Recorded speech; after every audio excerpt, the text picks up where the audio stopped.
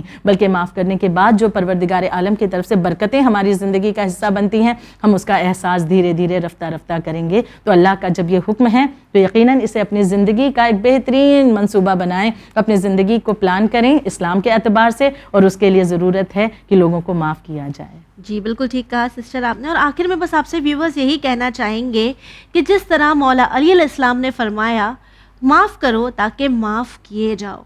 ہوتا ہے زندگی میں کئی بار کئی لوگ ہمارا دل دکھاتے ہیں, لیکن ہمیں یہ سوچنا ہے کہ پروردگار عالم اگر یہ چاہتا ہے کہ ہم معاف کر دیں تو ہمیں بھی معاف کرنا چاہیے اور اس عادت کو, اس چیز کو اپنی زندگی میں لانا چاہیے. اسی امید کے ساتھ ہمیں دیجیے اجازت, پر بنے رہیے چینل ون کے ساتھ پیغام انسانیت. شکریہ.